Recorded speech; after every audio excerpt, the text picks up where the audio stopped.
Imagine, a podcast series by Imagine Theatre. Hello again, how are you? It's me, Martin Ballard, and I'm delighted that you could join me for episode 57 of this podcast series. This time we're going to meet somebody who's literally dedicated his life to the theatre. For more information, go to their website at www.imaginetheatre.co.uk. Now, I hope you enjoyed the last episode when the tables were literally turned. It wasn't me asking the questions, because Imagine's managing director Steve Bowden spoke to me about my life and pantomime career.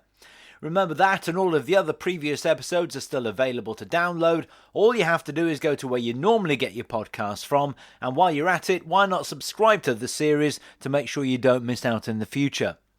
Well, this time we're going to meet a man whose stage debut came at the age of 11. He's an Olivier Awards Be Inspired champion, a former Chief Executive of NODA, and at the turn of the millennium was there when the company we now know as Imagine began primarily as a set hire company. He's dedicated his career to championing theatre, be it as a primary school teacher spreading the enthusiasm for the stage through organising school trips, or an artistic director of Coventry Youth Operetta Group for 15 years. He is Mark Thorburn. How are you, Mark? I'm fine, thank you. Hello, Martin. Let's start with that stage debut at the age of 11, shall we? Do you remember much about it?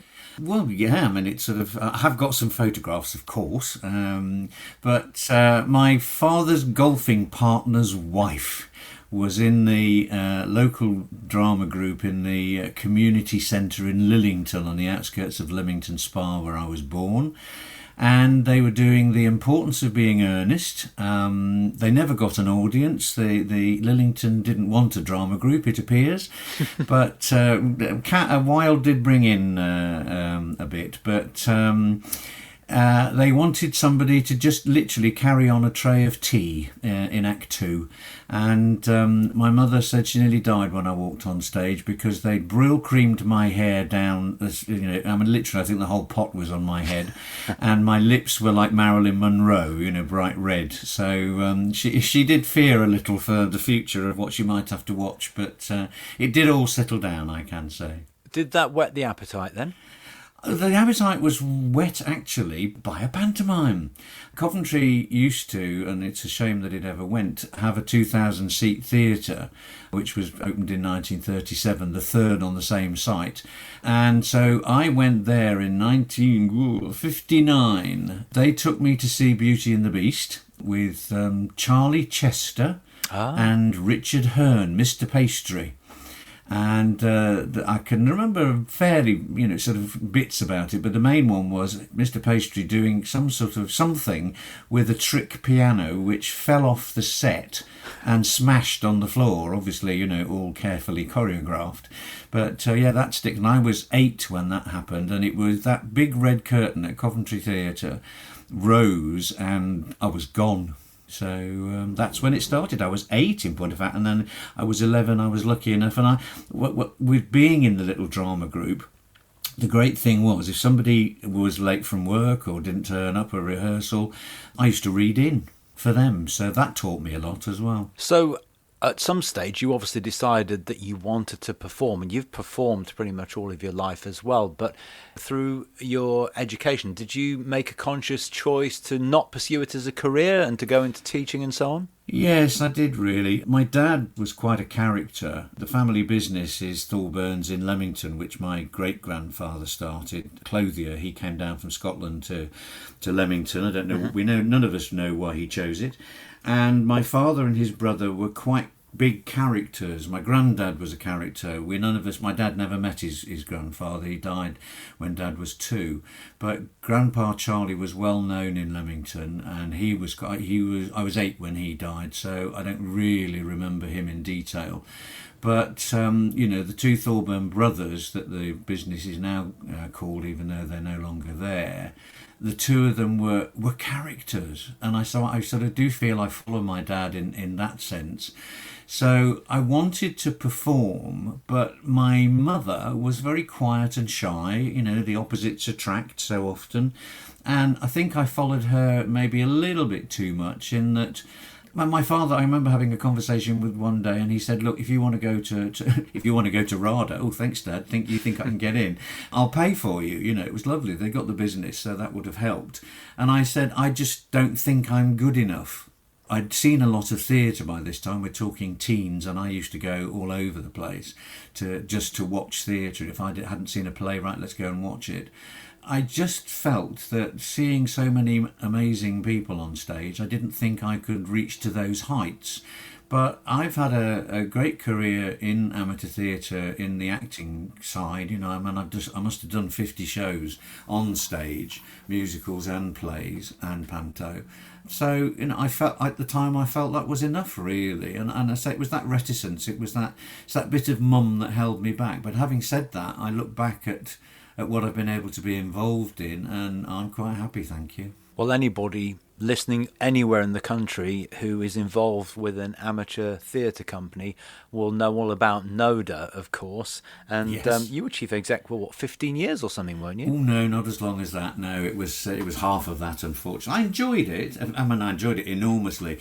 It came up at the right moment in time. I was a primary school teacher for 20 years where, as you mentioned, I used to organise trips for the kids. We went to the Belgrade Panto every year. We were out in Harbury, and we took the whole 4 classes of the junior school every year, and I used to stand at the front of the bus and go, "Right, kids, normally I would be telling you to be quiet, behave, don't put a foot out of line. This afternoon you will do everything you are told from the stage. Do not be quiet," etc., etc. So it was great. So yes, I left teaching. I'd had enough. Ken Baker changed everything. The national curriculum came in, and I thought, I'm not going to be able to be as creative as I have been. Let's change. And the job at NODA came up. The guy before me had been there 12 years. I was actually headhunted, I have to say. There were a couple of folks that used to come and see YOG on a regular basis, and they said, you know, would you be interested? And I said, well, yeah, you know, I need a job. So I commuted down to London, but I was following somebody who was very non-theatrical. And so suddenly they'd got somebody who was involved. I'd been on stage, I'd directed, I'd been on committees. So I sort of suited them at the time because they wanted to make it a bit more open. The guy before me was not quiet, but, you know, he wasn't theatrical. So he wasn't over enthusiastic about what everybody around the country was doing, whereby I could go around, I could, you know, not advise, but that's not what we were there for in that sense. But, you know, I was enthused, I could talk about all the shows, etc. So it was the perfect job for me. But I then got headhunted again after this. I did the centenary. We were at the Royal Albert Hall and the Palladium and all sorts. So that was amazing to be part of. And then I got headhunted then, so I left. But I think it was a job that I was thinking in terms of 10 years maximum, because it was very repetitive. But I went around the country, I saw amateur shows, I went to conferences every year and talked to them and such like. So it was a great time. I really enjoyed it. Yeah, well, you mentioned YOG there. We'll explain what that is to anybody who doesn't know in a moment. But while we're talking about NODA, of course, they, all over the UK, produced thousands and thousands of plays and musicals. But of course, they do hundreds and hundreds of pantomimes as well. And we don't really talk as much as we should, perhaps, about how important amateur companies are to pantomime, because I was thinking about it today, and it may be quite possible that more people go and see an amateur panto at Christmas than a professional one. Quite likely, because I think probably, in essence, it's fairly cheap. Well, any panto, but a good panto will be localised. The pros do it; they always shove references into local villages and landmarks, etc. Well, of course, the amateurs, they very often do their own script, so it's absolutely full of locals. So to go, they're all, it's like a party, and it's different to the professionals, because obviously it is that local, but also the travel is shorter, tickets are cheaper. You see your mate down the road, doing something silly, and you can take the kids, you can take the grannies. So it's such a family entertainment. I've never understood why people look down their nose at panto, because it does get the kids interested, it does get the kids going. They can get really excited, shouting out and being involved in it. And okay, it's not Shakespeare and it's not Stephen Sondheim necessarily, but you know, the music is in there, comedy is in there, classical stuff. I saw Roy Hudd in his very late years went to Wilton's Music Hall, that the oldest venue in London, and he did a Dick Whittington, played the Dame. Roy was so steeped in panto the whole of his working life, and he wanted to do it had to be quite simple, obviously, because they can't fly and such like at Wilton's. It was literally just an empty hole. And he did this amazing pantomime that was full of really old routines and gags. And don't you find this, Martin, that, you know, when you put the old gags in, people still roll about because they are pure comedy. You know, there's no need to swear, there's no need to refer to the television. It is just wordplay, character play, physical play. And the amateurs can do that. They can do it very locally. But the whole genre, you can play about with it so much, and it plays to every single age group. I think it's amazing. Absolutely. And yeah, I think you're right. The amateurs, you know, probably do play to more than the pros. You're absolutely right about the panto comedy. I mean, it's a language of its own. It's an international language, and that's why, you know, many of the famous routines in the silent movies were lifted from panto. That's where all the custard pies and everything came from, and you know, all of those silent movies that we know and love that Max Sennett and others put together. You also edited Amateur Stage magazine for a while as well, didn't you? God, don't I sound busy? Yes, I did. Funnily enough, after I left Steve, the possibility came up for that. Again, it was Charles Vance had bought it when the original guy sold it, and when he wanted to retire, and he had a young American lady working alongside him, and she decided it was time to go home. So Charles by this time was over 70, so you know, he never did it himself. He did a lot of the reviewing and such like, but she did the work, and he needed to have somebody with him who was steeped. So of course, with my NODA connection and such like, he'd heard of me. So yes, I worked on that, and that was 40 pages, 12 times a year, producing a magazine on my own, but with lots of contributions from lots of people. I mean, had we known each other, then you would have had a call from me, and I go, right, Martin, what can you write for me? Because obviously we couldn't pay anybody. It was an amateur magazine, and etc. But I really enjoyed that one as well, because I hope what I was able to do when I look back at my 3 years that I did was to put things out there for the amateur companies. So we literally covered everything. We always had an edition for panto in the early part of the year. Right, you've done this, you know, last year's, this year's. Now let's look for the next one. So it was introducing the authors. We had the play produced. Somebody would write about their amateur production of a certain play. Same with musicals. We did that, and I did articles. George Gershwin's music came out of copyright when I was there, and not Ira's lyrics, because he lived a lot longer.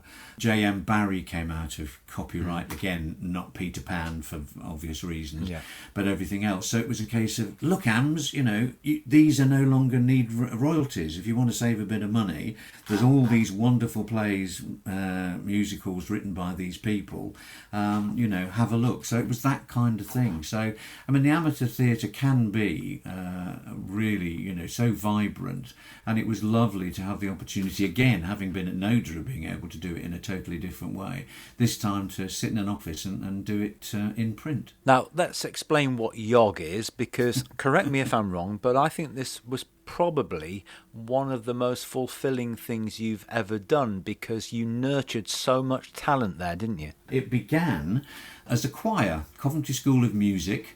After the war, there was a guy, I never met him, his name's gone now, I can't remember, and he and this lady who I did know started this choir, and Joan Betts, her name was, and Joan was a very enthusiastic lady. She, in point of fact, died at the age of 95 last year. Absolutely amazing. She kept going into her 90s. She'd still be down at the Operatic Society rehearsals.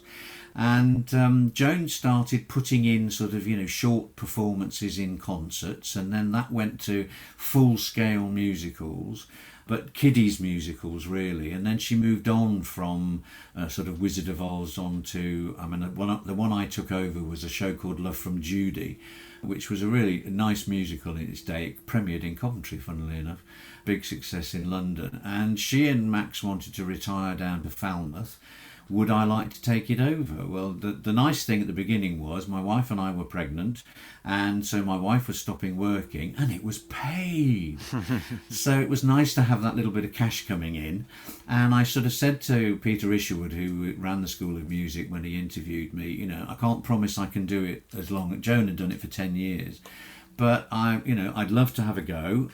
He knew I taught and such like. So let's have a go and see how we are. And then what I discovered as I was doing it, we had a cleaners' strike in the school. I had to rehearse in the pianist's front room, and oh my God, it was quite a long, but it was a long year. And 12 months on a musical with kids was far too long. So we got Judy on by the skin of our teeth, get to the end of it, need to choose another show. So anyway, I got somebody in, a fellow called Alan Biddle, wonderful bloke who worked for the Coventry Education Committee and the music side. He came in, he did 10 years with me. And so off we went, and in the second year I put in a second show. I thought, right, okay, these kids, that's too long, 12 months on a show. So we only had 6 months each time. Suddenly, oh my God, it's actually a bit tight, but if we're organised we can do this. And we just, one step at a time. I was really lucky. Coventry School of Music paid for my rehearsal space in their own building. They paid for my theatre hire at the old College Theatre, now the Albany Theatre in Coventry, so I didn't have to pay that week. They paid myself like an evening lecturer, so I actually had a sort of an extra career. I had an extra string to my bow anyway, and they paid my pianist, so that then everything else we had to pay for. So if the shows lost money, then we didn't exist. That's what they told us. And for 10 years that happened. So the operatics in Coventry were so jealous of me, because as the product got bigger, as we got a bit braver, let's try this, we made more money. We could pour more money in. We weren't having to pay the sort of expenses that they were having to pay. When I took it over, there were a couple of people, a little gang of dads and people who built the scenery, but it was, let's face it, a bit basic. It's quite a big stage there for to create a new set every year. So I started hiring. I'd hire sort of cloths and such like to begin with. Then we had a bit more money, so I was able to start hiring scenery, and eventually in the later days we did build completely, and we actually we rented a unit to store things in, and recycled everything and all that sort of stuff. So that was that side of it. Costumes, we used to, the wardrobe mistress who's still running YOG today, Carol Howe's, big cheer. She and I used to tour the Midlands, going around all the little theatre guild theatres, amateur theatres, with their own wardrobe departments, and we would select what we wanted. We didn't take the kids and fit them. We just literally brought them home, dumped them in her house, and then she'd bring them down to rehearsals and fit them to the kids. And then what we didn't use, we didn't hire, we didn't pay for. And of course, once the shows got sort of, we were able to choose, because our expenses were so low, we could gamble on lesser known shows, because I chose the shows that I felt would suit the kids but would stretch them. One of the early ones I did was The King and I, which hadn't got a lot of chorus work in, but they'd never done anything that dramatic, if you like, but obviously the songs that were in it were fabulous. And I got the leading lady's costumes from Berman and Nathan's in London, so she looked absolutely stunning. When she came to take off her cloak in for the ballroom scene, literally the audience gasped. You could hear it. So you give them that little bit of extra. And so the kids came in, and we had to audition. There were always too many kids that wanted to come in. But we were only able to take so many. My cut-off point was 100 kids, and on that stage that was too many. You usually lost a few during rehearsals because they either didn't like it, or something happened at home, or something happened at school, or whatever. So we were anywhere between 85 and 99. So they were big, and I had a good choreographer at the beginning, a lady called Angie Smith, and her husband we've got photographs that, honestly, I tell you, look like West End things. You could stick them outside the theatre, they were so good. He worked for the Coventry Telegraph, and then he went on to ITV. He did a lot of photographs of his were in the TV Times. So we had all these people who kept going, can I do this? Can I do this? Can I help with this? Can I help with this? So, of course, the kids were coming in going, I want to do that. I want to be in that. That's good.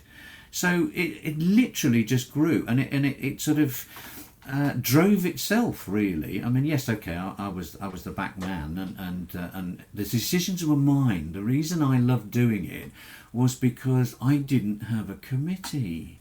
Don't like committee. I worked for a committee at NODA, as you probably realise. Yeah. But at YOG, I didn't have one.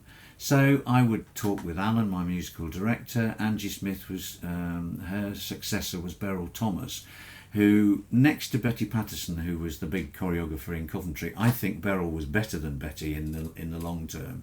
Beryl and I worked together at the Priory in Kenilworth as well on little musicals, but we had the same sort of idea, and Beryl could get, I mean, when we did 42nd Street back in the 90s, that we were one of the first in the country to do it as amateurs. Somebody found us a touring video from America, so Beryl copied the original choreography. To watch that opening number is the entire cast doing an audition tap routine, and there were 13, 14-year-old boys in there who'd never been to a proper dancing lesson in their lives, and we said to them at the first rehearsal, you're going to have 6 months to try and do this. Every single kid was in that opening number when we opened up. So I had all these wonderful people, and then these talented kids just came out of the wall. I mean, they'd walk through the door. There's a guy called Darren Carnell, who is currently the Associate Director on Back to the Future, who, you name it, he's danced in it in the West End, and he's going with Back to the Future to Broadway to help them open that. How you feel when you see people like that. There's a lad from YOG at the moment just about to open in Assassins in Chichester. There's a guy who went, not in my era, after me, Andrew Monaghan, and he's dancing. He's been with Matthew Bourne's New Adventures Ballet Company since he left drama school, dancing school, I think. But he's dancing Romeo in their new Romeo and Juliet that's just being revived. He helped create it, and he's out on the tour, So it's wonderful to think that these kids had their first opportunity in that little stage in Coventry. Absolutely. And you mentioned the Priory Theatre, and I would assume that that's where your paths crossed with Steve Bowden. Tell us how you got involved with Imagine in the early days. Steve came a little bit after me, actually. He worked more with my ex-wife than me, but I obviously got to know him. We never had a chance to actually work together, but I did know him through the Priory and saw his productions. He saw some of mine, but he came in very much at the latter part of my Priory days, because they finished quite starkly when my marriage broke up. When I needed some work, when I was made redundant from a job, I sort of contacted absolutely everybody, and Steve was one of them. And I didn't know at the time that he was working with the Tweeny guys, Ian and Will, and they literally had just started Telltale Theatre. So he said, well, I can't offer you a full-time job, but if you're happy to sort of, help me out and take what's there, which I could, luckily. My second wife has always worked in business travel, so she had a good job, and she said, no, if that's what you want to do, go along. So literally, Steve was sort of feeling his way in the dark a bit, and I was there with the torch. And at that time, it was predominantly a hiring company, really, wasn't it? Absolutely, because obviously what had happened was, I don't know how much you told in the other podcast, but Ian and Will did the Belgrade Panto for years and wrote them, and Belgrade produced them beautifully, and Ian and Will decided that they shouldn't really be thrown away. To put them in a dustbin and forget about them wasn't the right thing to do, so they started the company. They got Steve on board because he got very friendly with them at the Belgrade, and because he loved Panto so much. And so they said, look, will you take this on for us?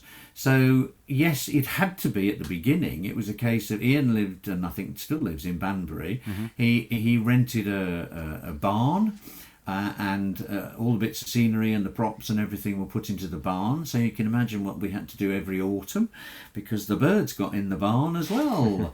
But they were there and they were stored. And then he got this very small unit on the other side of Banbury, nearer to the town centre, which was the office, and whatever costumes we'd got were sort of in there to begin with. We hired out what we'd got. I mean, the famous animatronic giants that they built for Jack and the Beanstalk. The first one wasn't animatronic, but once the Tweenies was created by the two of them in their dressing rooms at the Belgradian Panto, and became a phenomenon. They were into animatronics and moving lips and eyes and all the rest of it. So we had a big animatronic giant, and step at a time. And Stephen, I mean, I take my hat off. That's why I like Steve so much. He worked so hard at literally going around the country, talking to people, writing to people, and any opportunity he got for us to go and talk to people about the possibility of either hire and he kept talking about, can we produce? And eventually we got a short-term relationship with the guy running the Blackfriars Arts Centre in Boston in Lincolnshire. 235 seats, and the back wall of the theatre backs onto the building where the Pilgrim Fathers set off for America in 1620 or whenever it was. So, you weren't allowed to do anything with the back wall, but never mind. But the guy left and and he actually said to Steve, okay, come and have a go. So Steve directed Dick Whittington. The first one, it was very much a learning curve, and then the next year, he on his tours he picked up Loughborough Town Hall, and I think there was Martin Ballard who used to play the Dame. Well, that was good though in a way for you, because that opened the door for you to direct as well, didn't it? Absolutely. Steve said, "Right, I'm off to see how Ballard does his stuff. Would you like Boston?" So yes, that next year, which was something I think 2004, I think I did an Aladdin. And I'd never directed a panto before. I'd done a lot of plays and musicals, but I'd never actually done a panto. But I had great fun. My wishy-washy is currently playing Ron Weasley in Harry Potter at the Palace Theatre in London, so yeah. We looked for good people, as you know, because you're a good person. But yeah, it was great fun, and we had to, I think my amateur, and I think Steve's the same, when you come up through the amateurs, obviously if I don't know how people go just to college and don't actually do any amateur work, but I know there are those that do that.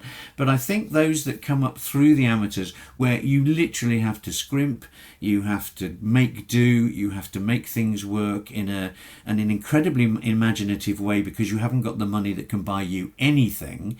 So when I came to do the pantos and Steve, the early years, we had to be creative. Steve just hadn't got the money and couldn't find it, and you can't borrow it and all that sort of stuff. We had to make it all work and make the box office work. But you could use your ingenuity from your amateur days to make things work in a small venue with literally no money, because you couldn't take enough at the box office if you started spending lavishly. But we went round the country looking at them, and Beric Kaler's work at York was always amazing. Their sets and costumes, and not the costumes, they kept the costumes, but Steve bought quite a lot of sets from them. Nottingham Playhouse was the same, Kenneth Allen Taylor, he was a doyen, and although Nottingham Playhouse, the Pross Arch is incredibly high, so not everything from there worked, but Steve would try and buy part sets, because otherwise, if nobody else wanted them. Watford Palace at one point did a lot of, Roy Hudd was involved there, they made their own sets, and it was finding the right size venues, and he could only buy so much every year. So the wonderful thing about being involved in it was that it grew, and to be there at the beginning was absolutely fascinating. Steve couldn't employ many people, so I tried to be a sort of a jack of all trades behind him, and while he was off riding around the country on his white Charger and going, "Here we are, come and take us," I was back at the ranch doing everything he needed doing, as his right-hand man. So it was great fun. and challenging. And so I look at it now, you know, and I'm just in awe. I mean, he's worked so hard. I know he's got fabulous support with Sarah and everybody else. But it's been a labour of love for him, and I'm so pleased that it's been able to grow to where he's got it today. You're absolutely right. And we're almost out of time, but I have to ask you, I've asked everybody who's appeared on this podcast what their favourite pantomime title is. Do you have a favourite, Mark? It's not a favourite, but Beauty and the Beast has become... I told you earlier that it was my first one to see. Then when I met Sandy and she was in travel, she took me to New York. Wasn't panto, but it was the closest the Americans knew. My second show on Broadway was Disney's Beauty and the Beast. And when I was 8, I told you about, and then my second panto directing for Steve was Beauty and the Beast at Boston. So I suppose in my heart I should sort of look at that. But I mean, there's so many things. I did Jack and the Beanstalk in Kilmarnock. That was a fabulous script for me and Will, and I was allowed to fiddle about with it a bit and make it. I had a lovely cast. The Aladdin I started with, that was great. I love the story of Aladdin. So I'm going to be very naughty and say, Martin, I can't answer that. I like them all, you know. Okay, well, in that case, what do you love about panto the most? To me, it's got something for everybody. And it should be fun, but you can take your dramatic moments, you know. So it's got the lot, if it's done well. It's been an absolute pleasure catching up with you, Mark. Thank you so much for talking to us. My pleasure too. Thanks, Martin. And I'm afraid that's it for now, but thank you once again for supporting this podcast series. Don't forget to subscribe where you normally get your podcasts from, and you can check out all of the other previous 56 episodes as well. In the meantime, make sure you join me, Martin Ballard, next time for episode 58, when I'll be chatting to the musical director, orchestrator, vocal coach and composer, Dan Jarvis. Thank you for listening to the latest edition of Just Imagine, the podcast series from Imagine Theatre. And you can find out more by going to www.imaginetheatre.co.uk.